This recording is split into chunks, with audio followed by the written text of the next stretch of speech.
Teenmar మల్లన్నను Congress party suspend చేసింది. ఆ సస్పెన్షన్ని వేడుకలా celebrate చేసుకుంటున్నారు తీన్మార్ మల్లన్న. నెక్స్ట్ స్టెప్ ఏంటి? ఎవరితో కలిసిపోతారు? ఎవరిని కలుపుకొని పోతారు? భవిష్యత్ ప్లాన్ ఏంటి? తీన్మార్ మల్లన్న ఎవరి ఉచ్చులోనైనా పడ్డారా? పార్టీ పెడతారా? ఏం జరగబోతోంది? బోల్డ్ అన్ని క్వశ్చన్స్ ఉన్నాయి. మనతో పాటుగా ఉన్నారు తీన్మార్ మల్లన్న. హలో అండి, నమస్తే.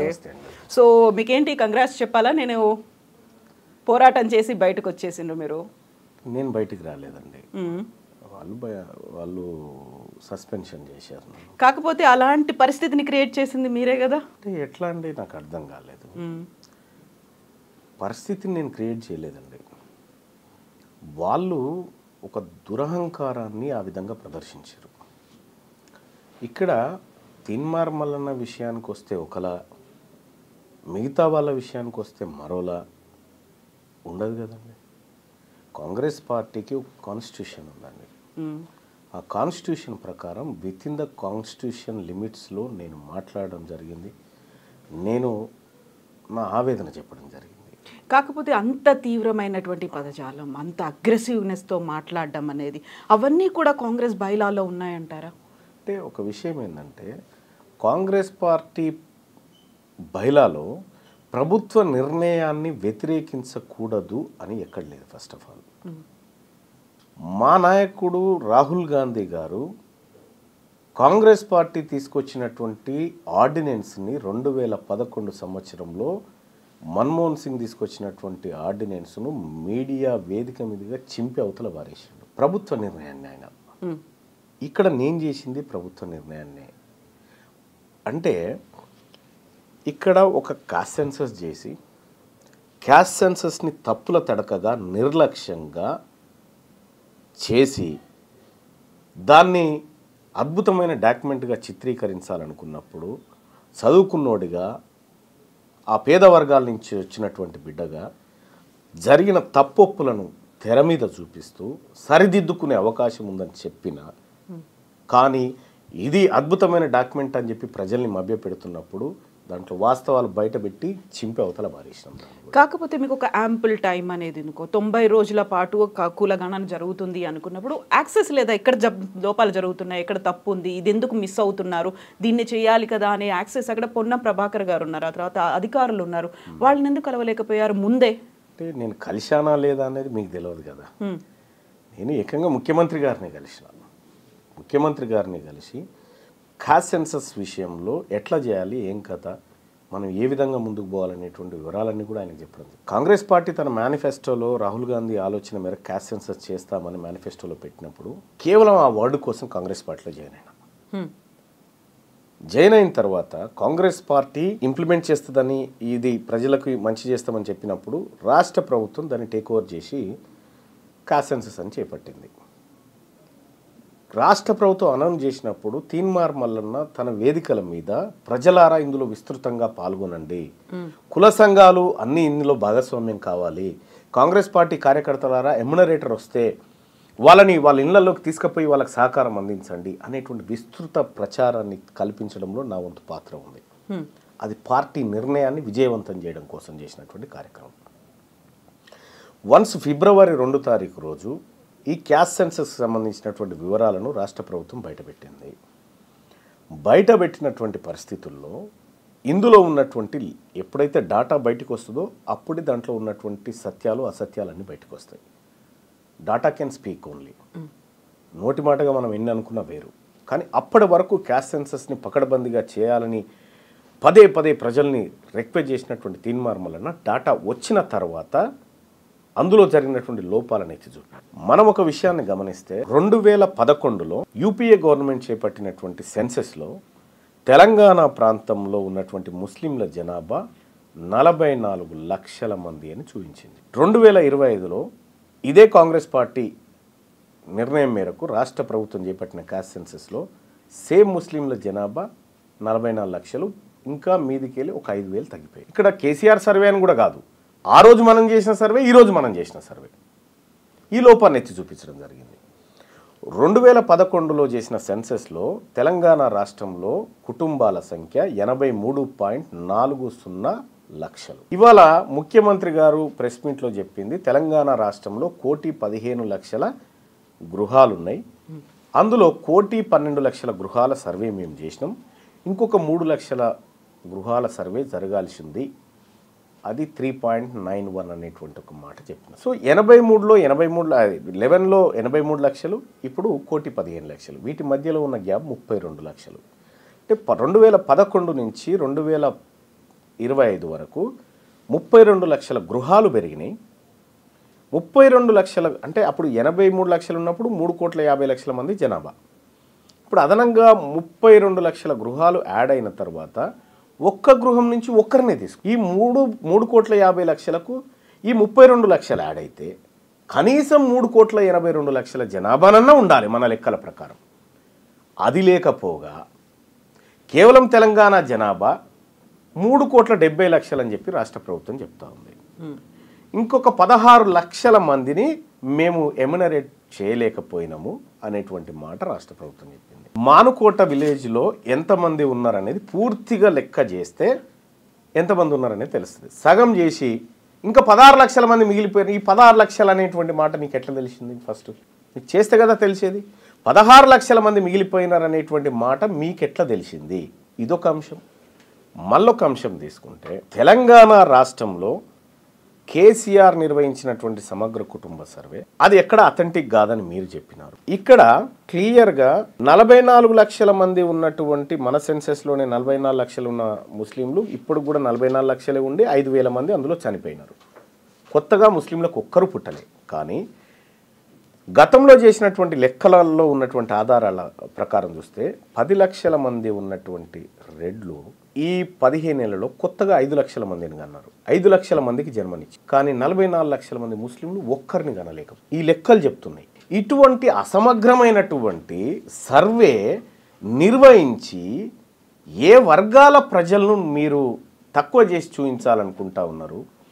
తెలంగాణ రాష్ట్రంలో ఉన్నటువంటి 6.98% అప్పర్ క్యాస్ట్ ఉందని ఖుద్దు అప్పటి ముఖ్యమంత్రి కేసీఆర్ గారు చెప్పినటువంటి లెక్కల ప్రకారం ఇంతమందే ఉన్నారని చెప్పిన తర్వాత 6.98% ఉన్నటువంటి వాళ్లకు 10% ఈడబ్ల్యూఎస్ ఎట్లా అమలు చేస్తావు అనేటువంటి క్వశ్చన్ రేజ్ అయినటువంటి పరిస్థితిలో అప్పర్ క్యాస్ట్ జనాభాని ఎక్కువ చేసి చూపించడానికి ఈ క్యాస్ట్ సెన్సస్ను వాడుకున్నాం.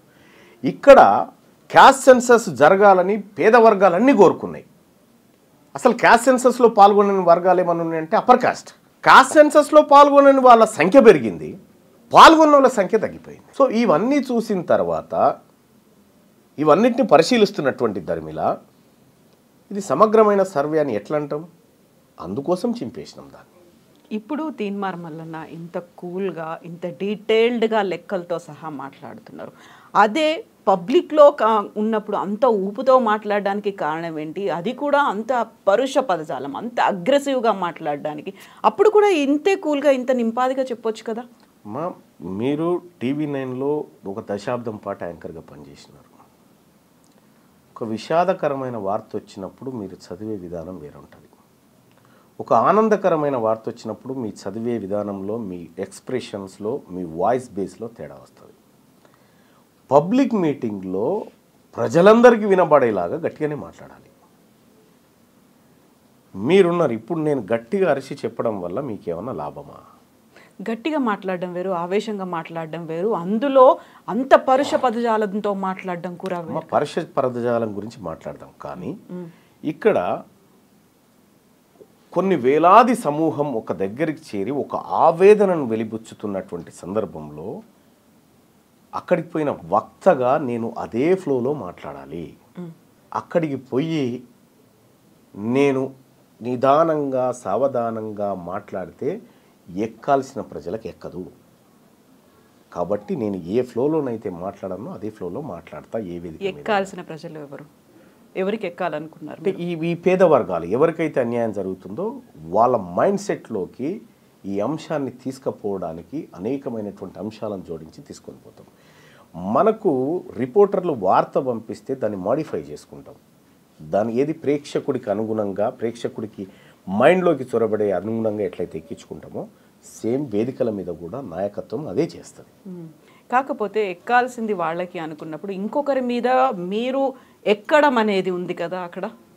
సరే, ఇప్పుడు ఆ పరుషం అనేటువంటి పదం స్టార్ట్ చేయండి. ఎక్కడ, ఏమిటి, ఎలా, ఎందుకంత, ఏది, అది ఏ అంశం గురించి సో యూజువల్గా కమ్యూనిటీల గురించి మాట్లాడడం కావచ్చు, లేకుంటే ఎవరు ఏం తాగాలి, ఎవరు ఏం తింటున్నారు, వీటన్నిటి గురించి మాట్లాడడానికి కూడా మీరు చెప్పినటువంటి ఈ లెక్కలు చెప్పి దానికి సంబంధించినటువంటి పోరాటమే గతం నుంచి జరుగుతుంది, కొన్ని దశాబ్దాలుగా జరుగుతుంది. అందరినీ ఏకం చేసుకుని ముందుకు కలిసి వెళ్ళాలి అనుకున్నప్పుడు కేవలం మీరు అనుకున్నట్టుగా ఒక పోరాటం కొద్ది మందితో చెయ్యాలి అనుకుంటున్నారా, అందరినీ కలుపుకొని చెయ్యాలి అనుకుంటున్నారా? అక్కడే డిఫరెన్స్ అనేది కనిపిస్తుంది కదా. మీరు వాళ్ళని కొంతమందిని ఎలిమినేట్ చేసినట్టు అనిపించింది కదా అక్కడ. ఇక్కడ ఇప్పుడు తెలంగాణ అసెంబ్లీలో 43 మంది రెడ్లు ఎమ్మెల్యేలు ఉన్నారమ్మా. ఓ 13 మంది వెలమ సామాజిక వర్గానికి సంబంధించినటువంటి వాళ్ళు ఉన్నారు. నిజంగా వాళ్ళు మా అందరినీ కలుపుకపోయిన ఉంటే వాళ్ళు అంతమంది ఉండొద్దు కదా. మమ్మల్ని పక్కకు పెట్టి వాళ్ళు పాలిటిక్స్ చేస్తున్నారు కదా. మరి అటువంటప్పుడు మేము కూడా వాళ్ళని పక్కకు పెట్టే పాలిటిక్స్ చేయాలి కదా. కాకపోతే పవర్ఫుల్గా వాళ్ళు కనిపిస్తున్నారు అనేది ఇందులోనూ బీసీలకి సంబంధించి కూడా ఇప్పుడు ఆర్ కృష్ణయ్య గారు పోరాటం ఎప్పటి నుంచో ఆల్మోస్ట్ ఒక 3 దశాబ్దాలుగా చేస్తూ వస్తున్నారు. ఆయన ఎంతమందిని చట్టసభలకు పంపించగలిగారు, చేసినటువంటి పోరాటం ఎంత మేరకు ఫలించింది అనేది కూడా కనిపిస్తుంది. ఆర్ కృష్ణయ్య గారు 30 సంవత్సరాలుగా చేసిన పోరాటం ఆయన స్థాయిలో ఆయన చేసుకుంటూ వచ్చాడు. మెజారిటీగా ఆయన పదే చెప్పిండు, నేను విద్యారంగం పైన ఫోకస్ పెట్టాను, నేను స్కాలర్షిప్ల కోసం, రియంబర్స్మెంట్ల కోసం, వీటి కోసం పోరాటం చేశాను, రాజకీయ పరమైనటువంటి పోరాటం చాలా తక్కువగా చేశాననేటువంటి మాట ఆయన చాలా వేదికల మీద చెప్పాడు. అది ఆ విధంగానే నెగ్లిజెన్స్ కూడా గురైంది కదా. అయితే విషయం ఏంటంటే ఆ విధంగా నెగ్లిజెన్స్ గురైంది కాబట్టే ఇవాళ ఆర్ కృష్ణయ్య గారు కానీ, నేను కానీ, శ్రీనివాస్ గారు కానీ, ఇంకా బీసీ నాయకత్వం అంతా కూడా ఒకే వేదిక మీదకి వచ్చి పని చేస్తున్నటువంటి క్రమంలో వీళ్ళంతా ఒక్కటి కాకూడదు కదా అనేటువంటి ఒక దుశ్చర్యకు, ఒక దుస్సాహసానికి ఈరోజు కూడా మీరంతా మా కిందే ఉండాలనేటువంటి ఒక సంకల్పంతో మాట్లాడుతున్న సమయంలో మేము మిమ్మల్ని ఎట్లా కలుపుకొని పని చేస్తాం? మేము ఎవరు మాట్లాడారు? చాలామంది. ఒకే ఒక కమ్యూనిటీ మాత్రమే మాట్లాడిందా?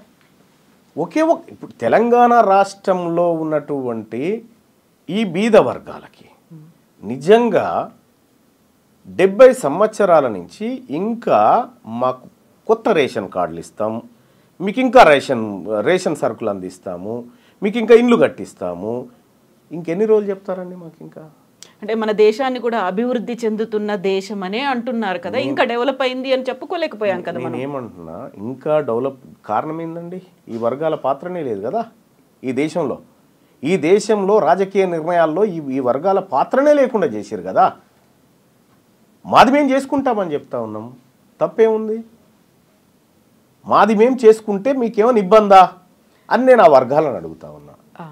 సేమ్ మళ్ళీ ఇక్కడ కూడా అడగడం అనేది ఎలా అడుగుతారు? మాకంటూ ఒక ఫెయిర్ షేర్ కావాలి, మాకు సమాన వాటా ఉండాలి, హక్కులు ఉన్నాయి, మేము అధికారంలోకి రావాలి అనుకున్నప్పుడు వారిని అనగదొక్కండి, లేకుంటే వారిని ఇంకేదో చేసేయండి, మనం అధికారంలోకి వద్దాము, యుద్ధం చేద్దాము అనే ఒక మాట ఉంది చూడండి. పోరాటం చేయడం వేరు, యుద్ధం చేయడం వేరు కదా. అంటే యుద్ధము మీరు తెలంగాణ రాష్ట్రంలో మీరు రాసి పెట్టుకోండి. ఇప్పుడు చెప్తా ఉన్నా, అధికారం అనేది బీసీల వైపుకు ట్రాన్స్ఫర్ కావడంలో కూడా ఉత్తగా కాదు, రక్తపాతంతోనే ట్రాన్స్ఫర్ అవుతుంది భవిష్యత్తులో. అంత ఈజీగా వదిలిపెట్టరు వాళ్ళు. ఇవాళ తీన్మార్ మల్లన్న కేవలం బీసీ వర్గాల గురించే మాట్లాడుతూ ఉన్నాడు. ఎస్, మాతో కలిసి వచ్చే వర్గాలు ఉన్నాయి చాలా. నేను అనేక సార్లు చెప్పిన, ఈ తెలంగాణ రాష్ట్రంలో ఆర్యవైశ్యుల జనాభా కంటే వెలమల జనాభా చాలా తక్కువ.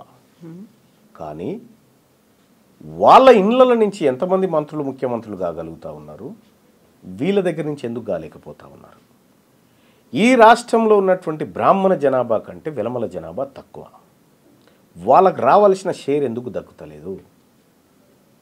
ఇప్పుడు ఈ లెక్కలు ఇవన్నీ కూడా పర్ఫెక్ట్గా మీరు చెప్పగలుగుతున్నారు, ఇవన్నీ ఉన్నాయి. కాకుండా మనకు తెలంగాణ ఉద్యమం కావచ్చు, దేశానికి స్వాతంత్ర పోరాటం కావచ్చు, శాంతియుతంగా జరిగింది, ఎక్కడ హింసాత్మకం లేదు, అహింసాయుతంగానే జరిగింది అనుకున్నప్పుడు తెలంగాణ ఉద్యమంలో ఆత్మహత్యలు, ఆత్మాహుతులు ఇలాంటివే వద్దన్న తర్వాత మీరు ఇప్పుడు అన్నమాట రక్తపాతం జరుగుతుంది. ఎందుకని? ఎవరు చేస్తారు? వాళ్ళే సృష్టిస్తారు. ఇది మా వర్గాల నుంచి వచ్చేది కాదు. నిజంగా ఈ తెలంగాణ రాష్ట్రంలో ఈ బీసీ ఎస్సీ ఎస్టీ వర్గాలు ఎప్పుడు హింసను కోరుకోరు. ప్రతి పోరాటంలో బలయ్యేది ఈ వర్గాలే. ప్రతి పోరాటంలో సిపాయిల తిరుగుబాటు దగ్గర నుంచి నిన్న మొన్న జరిగినటువంటి తెలంగాణ ఉద్యమం దాకా బలైందంతా వీళ్ళే. మొత్తం ఎంటైర్ తెలంగాణ ఉద్యమంలో కేసీఆర్ కుటుంబం ఇంట్లోంచి ఒక రక్తం సుక్క రాలి ఏం కింద పడలే. మాంసం ముద్దలైపోయిందంతా వీళ్ళు పేదవాళ్ళు. అంటే నేనేం చెప్తా ఉన్నానంటే వాళ్ళు అధికారం కోసం ఈ రక్తాన్ని వాడతారు. అధికారాన్ని ట్రాన్స్ఫర్ చేయాలన్నా ఇదే రక్తాన్ని వాడుతూ ఉంటారు అన్నట్టు. మేము క్లియర్గా చెప్తా ఉన్నాము, ఇది ఎవరు ఆత్మ బలిదానాలు ఇంకొకటి చేసుకునే ఉద్యమం కాదు.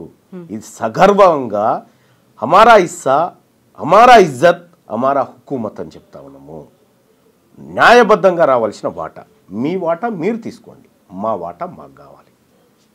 సో ఒక డిమాండ్, ఒక సరైనటువంటి డిమాండ్, న్యాయమైనటువంటి డిమాండ్, ఈ డిమాండ్ని యాక్సెప్ట్ చేయలేకపోతున్నాయా మీరు అన్నటువంటి ఆ పవర్ఫుల్గా కనిపిస్తున్నటువంటి కులాలు? నిజంగా రక్తపాతం అనేది వాళ్ళు చెయ్యాలి అనుకుంటే అంత ఈజీగా అవుతుందా? ఎర్ర సత్యం మహబూబ్ నగర్ ఎమ్మెల్యేగా పనిచేసినటువంటి ఎర్ర సత్యం ఒక బీసీ సామాజిక వర్గం నుంచి ఎదిగిన నేత. మహబూబ్ నగర్ జిల్లా కోర్టు కంటే ఎక్కువ ఆయన ఇంటి దగ్గర జనం కూర్చొని జరిగిన అన్యాయాలను ఏకరువు పెట్టుకొని పరిష్కార మార్గాలు కనుగొన్నారు. ఎర్ర సత్యం మహబూబ్ నగర్ పోతుందంటే ఒక్కరు కూడా అప్పర్ క్యాస్ట్లో కనీసం ఎదురుగా నిలబడడానికి సాహసం చేయలే. అటువంటి వ్యక్తిని చంపింది ఎవరండి? మాధవరెడ్డి అని కానిస్టేబుల్ని పెట్టి వీళ్ళందరూ కలిసి కుట్రబని చంపలేదా? రెండో అంశం, బెల్లి లలిత తెలంగాణలో బహుజనుల వాటా దక్కాలి, తెలంగాణ రాష్ట్రం రావాలని చెప్పి తెలంగాణ మహాసభని పెట్టి గట్కేసర్ భువనగిరి ప్రాంతాల్లో విస్తృతంగా ప్రచారం చేసి తెలంగాణ ఉద్యమాన్ని ప్రారంభించినటువంటి బెల్లి లలితను చంపింది ఎవరండి? వీళ్ళు కాదా అప్పర్ కాస్ట్లో? కాకపోతే మావోయిస్ట్ బ్యాక్గ్రౌండ్ ఉంది అనేది కూడా వినిపించింది కదా. విషయం ఏంటంటే దానికి ఒక కారణాన్ని వేస్తారంతే, ఒక కారణాన్ని వేస్తారంతే తప్ప కానీ వాస్తవాలు ఏందో ప్రజలకు తెలియాలి. సాంబశివుడు ఉన్నాడు, భువనగిరి నుంచి ఎమ్మెల్యేగా కంటెస్ట్ చేయబోతున్నాడు అనేటువంటి ఒక కుట్ర పన్నే కదా ఆయన హత్య చేసింది. వెనకాల నయీం ఉన్నాడు అని వినిపిస్తుంది కదా. వాళ్ళ వెనకాల నయీం అనేది కదా. నయీం అనేటువంటి వ్యక్తి ఒక రెడ్డి కోసం నయీం అయిండు, ఇంకో రెడ్డి కోసం కథమైండు.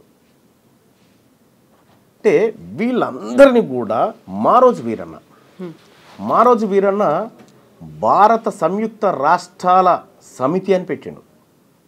అమెరికా ఎట్లయితే సంయుక్త రాష్ట్రాలు ఉన్నాయో, రష్యా ఎట్లయితే సంయుక్త రాష్ట్రాలు ఉన్నాయో, భారతదేశాన్ని కూడా సంయుక్త రాష్ట్రాల సమితి అని పెట్టిండు. బీసీలందరినీ కులం అనేటువంటి కత్తికి రెండో వైపు ఉన్నటువంటి అంచుతోని కుల ఉద్యమాలను నిర్మించుకుంటూ వచ్చాడు. ఆయనను పట్టబగలు ఎత్తుకపోయి చంపింది ఎవరండి? ఇట్లా కొన్ని వందలు చెప్పగలుగుతాం. అంటే ఎక్కడైతే అధికారము ఆ వర్గాల నుంచి కావాలనే డిమాండ్లు వేస్తుందో దాన్ని రక్తపాతంతోనే అణచివేసారు ఈ వర్గాలు ఇన్ని రోజులు. వాటన్నిటి వెనకాల మీరు చెప్పిందంతా వ్యక్తులు ఉన్నారా, ప్రభుత్వాలు ఉన్నాయా, పార్టీలు ఉన్నాయా, మీరు చెప్పినట్టుగా అగ్రకులాలు ఉన్నాయా? అగ్రకులాలే ఉన్నాయి. ఏం చేస్తున్నాయి ప్రభుత్వాలు, పోలీసులు? ఆ టైం ప్రభుత్వం ఎవరి చేతిలో ఉంది? ప్రభుత్వాలు మా చేతిలో ఉంటే దాని తమాషా వేరే ఉండేది. ప్రభుత్వాలు మా చేతిలో ఏం లేవే. మేము కేవలం ఓటర్లుగా ఉన్నాం కాబట్టి మేము నిస్సహాయులం. మంత్రివర్గంలో ఉన్నారు, ప్రజాప్రతినిధులుగా ఉన్నారు, వాళ్ళకి వాయిస్ లేదా అందులో? లేదు. అంటే చాలామందికి నాకొక్కరికి దక్కితే చాలు మంత్రి పదవి, ఉంటేది పోతేంది నాకేంది అనేటువంటి మనస్తత్వం ఉన్నటువంటి వాళ్ళకు మాత్రమే మంత్రి పదవులు ఇవ్వగలుగుతారు. వాళ్ళు పోరాటాలు చేయలేదా? నేనేమంటున్నాను, కొండా లక్ష్మణ్ బాపూజీ గారు ఉన్నారు, ఆయన కూడా మంత్రి పదవి ఇచ్చారు. కానీ మంత్రి పదవిని ఇసిరి అవతల కొట్టి ఈ తెలంగాణ రాష్ట్రం ఏర్పడాలి, ఈ తెలంగాణ రాష్ట్రంలో బీసీల బతుకులు మారాలని కొట్లాడి మంత్రి పదవిని అవతలకి ఇసిరిగొట్టినటువంటి కొండా లక్ష్మణ్ బాపూజీ లాంటి వాళ్ళకి ఇచ్చే దమ్ముందా? బానిసలుగా పడుండేటువంటి వాళ్ళకు మాత్రమే మంత్రి పదవులు ఇచ్చి వాళ్ళ ద్వారా పబ్బం గడుపుకుంటాయి అగ్రవర్ణ ప్రభుత్వాలు. ఇప్పుడున్నటువంటి కాంగ్రెస్ ప్రభుత్వంలో ఉన్నటువంటి బీసీ మంత్రులు కూడా అదే పరిస్థితిలో ఉన్నారా? అదే పరిస్థితిలో ఉన్నారా లేదా అనేది ఇంకొక ఏడాదిలో తేలుతుంది. కులగణన 42% ఇంప్లిమెంటేషన్ విషయంలో వాళ్ళు ఎలాంటి స్టెప్స్ తీసుకుంటారనేది అప్పుడు తెలుస్తుంది వాళ్ళకి. చిత్తశుద్ధి లేదా? చిత్తశుద్ధి ఉండాలని చెప్తా ఉన్నాం. అంటే మీకు కనిపించట్లేదా? కనీసం ఆ అటెంప్ట్ చేశారు, ఇనిషియేషన్ ఉంది. నేనేమంటున్నా, ఇట్లా ప్రభుత్వాల దగ్గర సాగిలపడినటువంటి సందర్భంలో వాళ్ళు మళ్ళీ ప్రజాక్షేత్రంలోకి పోయినప్పుడు వాళ్ళు ఎవరు కూడా గెలవలేదు. అంటే అల్టిమేట్గా ప్రజలు నిన్ను నమ్మాలి, నీ వైపు ఉన్నప్పుడు మాత్రమే నువ్వు ఏ హోదాలో ఉన్నా. నిజంగా ప్రజలు నీ వైపు ఉంటే నీకు మంత్రి పదవి ఉండదు ఫస్ట్. అదేం లాజిక్? అంతే కదా, నువ్వు వాళ్ళ వైపు ఉండాలి. మీ వాయిస్ని అక్కడ ప్రభుత్వంలో వినిపిస్తున్నారు అనేది లేదా? అక్కడ కాదా, జరగట్లేదా? ఎవరు నా వాయిస్నా? మీ అంటే అందరి వాయిస్ని ఇప్పుడు ఎవరి కోసమైతే పోరాడుతున్నారో ప్రతినిధులుగా. ఒకటి ఏంటంటే మంత్రి పదవి అనేది ముఖ్యమంత్రి విశ్వాసం ఉన్నన్ని రోజులు మాత్రమే ఉండగలిగినటువంటి పదవి. ముఖ్యమంత్రికి విశ్వాసంగా ఉండాలంటే బీసీల మాట మాట్లాడితే విశ్వాసంగా ఉంటాడా? పార్టీ తీసుకున్న లైనే అది. పార్టీ తీసుకున్నటువంటి లైన్ నువ్వు ఆల్రెడీ చెడగొట్టి పెట్టినావు. ఇక్కడ తెలీదా అధిష్టానానికి? తెలిసింది కాబట్టి రీసర్వేకి ఆదేశించింది, తెలిసింది కాబట్టి దాని మీద ఒక కమిటీ వేసింది. మీరన్న అవకతవకలు ఇవన్నీ సెట్ అయిపోతాయంటారా దాంతో? రీసర్వే కావచ్చు, కమిటీ కావచ్చు, వీటన్నిటితో కావు. ఏం జరగాలి? బీసీల ప్రభుత్వం రావాలి. బీసీల ప్రభుత్వం నెక్స్ట్ కాబోయే సీఎం బీసీఏ బరాబర్ అవుతాడు అనేది టీపీసీసీ చీఫ్ చెప్తున్నారు. బరాబర్ అవుతాడు, అది కాంగ్రెస్ పార్టీయే చేస్తుంది అనేది. హ్యాపీ. ఇప్పుడున్న రేవంత్ రెడ్డి గారిని ఇక చాలయా, నీ పర్ఫార్మెన్స్ బాగాలేదు, ప్రజల్లో వ్యతిరేకత వచ్చింది, మేము బీసీ ముఖ్యమంత్రిని పెడతామంటే ఇంకా హ్యాపీ కదా. కాకుండా మళ్ళీ ఇంకో కండిషన్, ఈ 5 ఏళ్ల పాటు రేవంత్ రెడ్డి సీఎం ఉంటాడు, నెక్స్ట్ బీసీఏ అవుతాడు, అది కాంగ్రెస్ పార్టీయే చేస్తుంది అనే మాట. అంటే ఇప్పుడు ఒక యుద్ధానికి పోయేటప్పుడు నువ్వు ఓడిపోతాను, ఎవరైనా యుద్ధానికి పోతారా? గెలుస్తామనే పోతాం. సహజంగా పార్టీలు ప్రతిసారి మేము ఎన్నికల్లో గెలవబోతున్నామనే చెప్తాయి, కానీ గెలవరు. అన్ని పార్టీలు గెలవు, ఎవరో ఒకరే గెలుస్తారు. ఇక్కడ వాదానికి పార్టీలకు మధ్య జరుగుతున్నటువంటి యుద్ధం ఇది. ఇటీవల కాలంలో జరిగినటువంటి ఎమ్మెల్సీ ఎన్నికలు కానీ, ఇటీవల కాలంలో జరుగుతున్నటువంటి పరిణామాల నేపథ్యంలో ఇవాళ 5 స్థానాలను కాంగ్రెస్ పార్టీ, 4 స్థానాలు, 1 బీఆర్ఎస్ పార్టీ భర్తీ చేసుకుంటే 3 బీసీలకు ఇవ్వాల్సిన అనివార్యత ఏర్పడ్డది, 1 ఎస్సీ ఎస్టీలకు ఇవ్వాల్సినటువంటి అనివార్యత ఏర్పడ్డది. ఇక్కడ ఎమ్మెల్సీ ఎన్నికల్లో బీసీలకు టికెట్ ఇవ్వాలని చెప్పి మేమందరం కూడా కాంగ్రెస్ పార్టీ చెప్తే మేము బీసీలకు ఇవ్వాము, ఓసీలకు ఇస్తామంటే బీసీలంతా ఓడగొట్టి ఇంటికి పంపించారు. సో ఇవాళ ప్రభుత్వం రాష్ట్రంలో మారుతున్న పరిణామాలకు అనుగుణంగా ప్రభుత్వం పార్టీల విధానాలు కూడా మారుతూ ఉన్నాయి. అనివార్యమనే పరిస్థితి. అనివార్యంగానే లేకపోతే ఇప్పుడు ఈ బీసీ వాదము, ఈ ఉద్యమాలు ఇవన్నీ లేకపోతే వీళ్ళకెందుకు ఇస్తారండి? అవి తీసుకుపోవడానికి వేరే వాళ్ళు ఉంటుండే. కానీ ఇలా తప్పనిసరి పరిస్థితుల్లో ఈ వర్గాలకు ఇవ్వాల్సినటువంటి అనివార్యతను ఈ రాష్ట్రంలో క్రియేట్ చేయగలిగినాం. అంటే సాటిస్ఫాక్షన్ ఎక్కడికి లేదు. ఇప్పుడు మండల్లో 40 మంది ఎమ్మెల్సీలు ఉన్నారు. 40 మందిలో 29 మంది అప్పర్ కాస్ట్, 29 మంది, ఒక 9 మంది ఏమో బీసీలు ఉన్నారు, ఒకరు ఎస్సీ, ఒకరు ఎస్టీ ఉంది. ఇప్పుడు 29 మందిలోంచి ఒక 3 బీసీలు వచ్చినారు, 2 ఎస్సీ ఎస్టీ వచ్చినారు. అంటే కొంత కోటా భర్తీ అవుతా ఉంది. ఒక్క ఎమ్మెల్సీలే రెడ్లు 16 మంది ఉన్నారు. వాళ్ళు ఉండాలి, వాళ్ళకు వాస్తవానికి రావాల్సింది ఒకటే ఎమ్మెల్సీ రావాలి, వాళ్ళు 16 ఉన్నాయి.